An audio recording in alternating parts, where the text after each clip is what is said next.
Do you think either of you would be alive today if it wasn't for the other?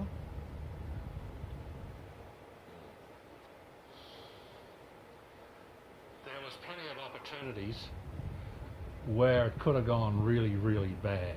There was one particular thing we did where he and I kept our cool, and it was a combat situation. We're lifting off the last lift of some ARVN infantry out of a very confined landing zone where there were tall coconut palm trees. There were a lot of coconut plantations in the Delta, and the tops of them had been blown off by artillery years before.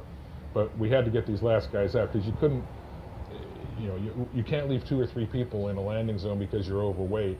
You got to take them or they're going to die. So they're shooting at us, nothing a lot, but with some small arms fire. But Andy says some other aircraft can't take them, and they send it up to ours, and ours was a strong aircraft. Anyway, he tells me, okay, I'm going to try and get off here, and he has to do max performance takeoff with this overload in the heat, and he's starting to fall through. And so I'm watching out the window telling him how many inches we have until the main rotor hit the palm tree tops. And we did that, it seemed like a minute and a half or 2, it was probably 30 seconds, but he was the only pilot I knew.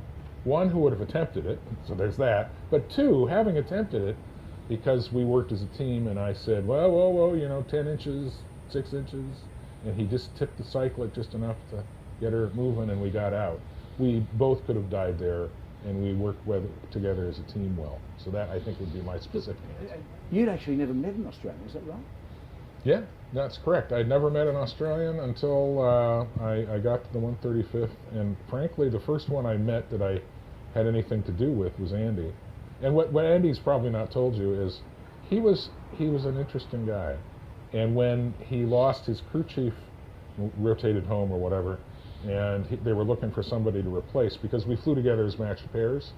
The aircraft commander and the crew chief were paired on an aircraft, then the other positions were ad hoc. So they paired us up, and nobody wanted to work with Andy.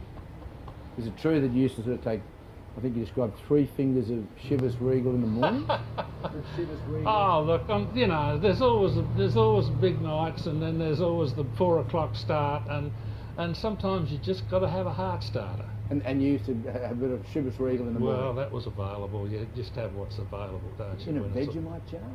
Well, In a Vegemite jar. you know. I didn't learn what Vegemite really was till I was much older in Australia. I thought it was this brown liquid. And loved it, I bet.